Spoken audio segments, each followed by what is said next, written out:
Vous aimez manger au restaurant, mais vous avez parfois l'impression de ruiner tous vos efforts quand vous mangez au restaurant parce que, vos excès lors de ce repas, vos excès de graisse, de quantité, de sucre, ruinent un petit peu tous vos efforts des jours précédents et c'est vraiment dommage parce que, du coup, vous n'appréciez pas pleinement ce repas, pleinement ce moment parce que vous l'appréhendez, vous ne savez pas comment vous allez forcément le gérer et vous avez un sentiment de culpabilité après ce repas.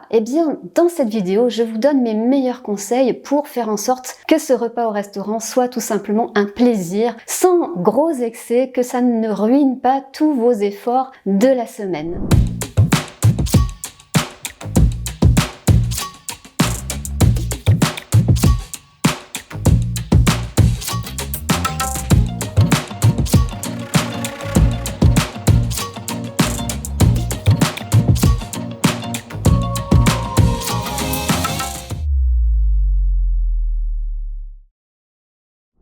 Alors, mon premier conseil quand vous devez aller au restaurant, c'est de ne pas sauter le repas qui précède. Je vois souvent des personnes qui prévoient d'aller au restaurant et en prévision de ces excès pris au resto, vont sauter le repas qui précède ou fortement le réduire, ce qui fait qu'elles arrivent vraiment avec une grosse faim quand elles arrivent au restaurant et elles n'arrivent pas du tout à gérer les quantités. Elles choisissent en général les plats les plus riches, les plus gras, les plus sucrés et c'est vraiment des grosses quantités. Donc ça, c'est une erreur. Je vous invite à manger normalement au repas qui précède, c'est-à-dire à réaliser des repas structurés, équilibrés, sans excès de toutes sortes, bien évidemment, mais des repas quand même qui vont vous rassasier jusqu'à ce que vous alliez au restaurant. L'idée, c'est de ne pas arriver avec une grosse faim quand vous arrivez dans l'établissement de restauration pour arriver à gérer le mieux possible vos apports alimentaires et à faire les choix en toute conscience, c'est-à-dire qu'ils ne soient pas dirigé uniquement par votre appétit qui est à ce moment-là démesuré. Le deuxième conseil que je peux vous donner, c'est peut-être d'éviter la formule entrée, plat, dessert. Je sais que parfois c'est intéressant financièrement parce que quand on fait le calcul,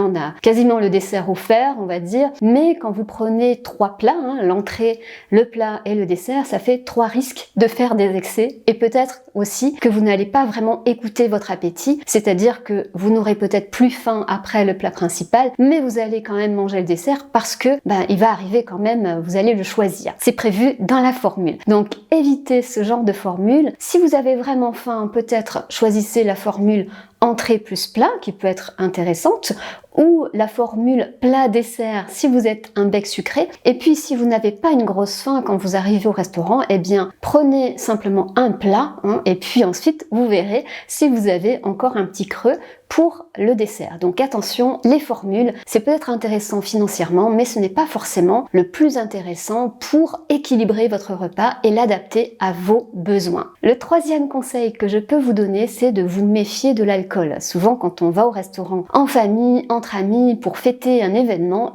on va l'arroser, entre guillemets, c'est-à-dire qu'on va prendre un apéritif et parfois on va prendre de la bière ou du vin ou du champagne, etc. Donc on va cumuler plusieurs alcools, plusieurs verres d'alcool. Donc attention parce que l'alcool, ça ouvre l'appétit, ça dilate un petit peu l'estomac, donc on mange plus facilement derrière et puis l'alcool est énergétique, presque aussi énergétique que les graisses. Donc méfiez-vous de l'alcool, donc de tous les alcools en quantité et particulièrement des alcools qui sont très caloriques, comme les whisky, le rhum, etc. Et surtout les cocktails où on va ajouter des jus de fruits, des sirops, des sucres, etc.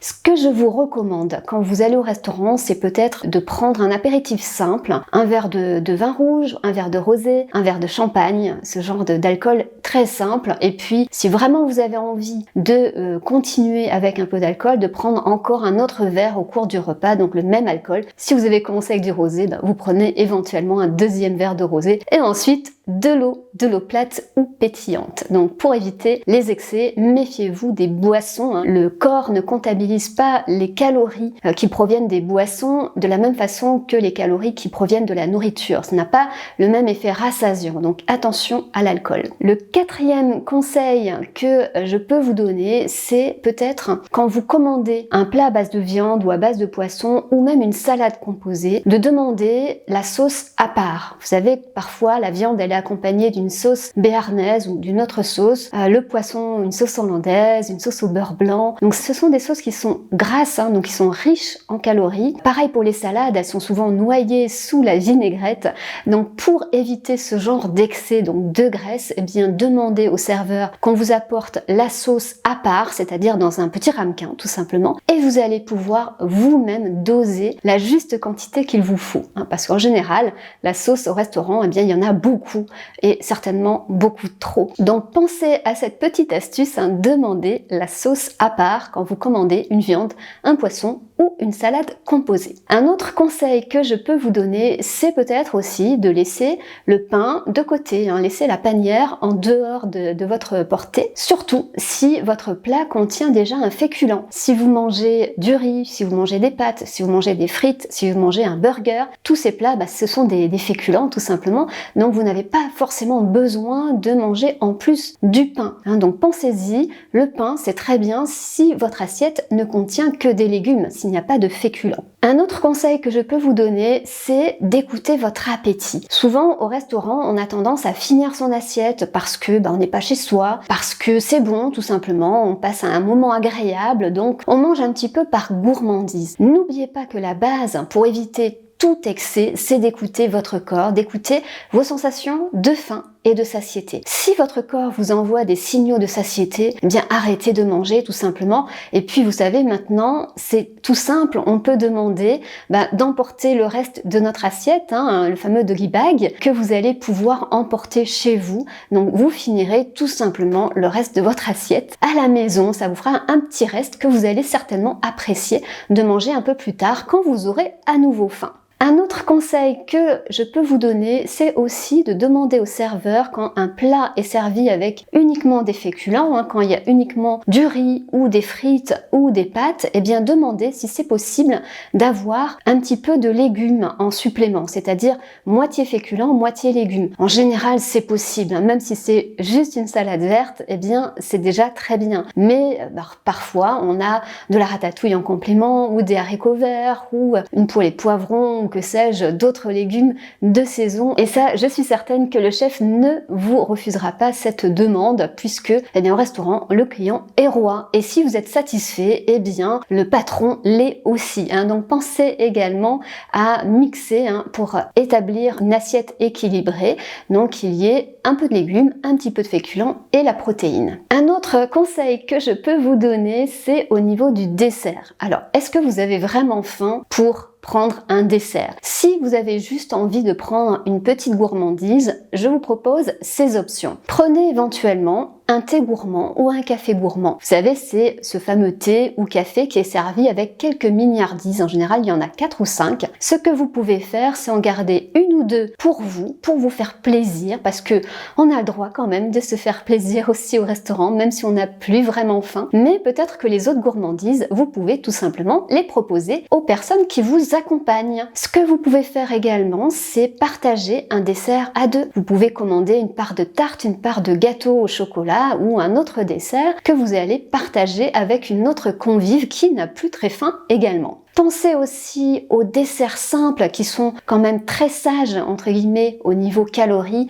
Une salade de fruits de saison, un petit bol de fraises quand c'est la saison. Ça peut être aussi éventuellement une ou deux boules de sorbet, sorbet citron, sorbet poire, sorbet cerise, ce qui vous plaît, parce que les sorbets ils sont certes sucrés, mais ils sont pas très riches en calories. Il n'y a pas de graisse dans les sorbets. Donc pourquoi pas terminer sur une note sucrée, donc avec une salade de fruits ou une part de sorbet que vous allez pouvoir déguster. Mon dernier conseil pour terminer, c'est peut-être de prévoir aussi quand vous avez choisi un plat qui est vraiment très riche, par exemple une viande grasse ou un confit de canard ou des frites, un burger, etc. Ce sont des plats qui sont quand même bien riches en calories et bien pensez à prendre de préférence un dessert qui est léger, comme ce que je vous ai dit tout à l'heure, la salade de fruits ou un sorbet citron par exemple. En revanche, si vous êtes plutôt bec sucré et vous tenez à votre pâtisserie en dessert, eh bien commandez un plat qui n'est pas trop énergétique, pas trop riche en calories. Ça peut être un poisson avec la sauce à part,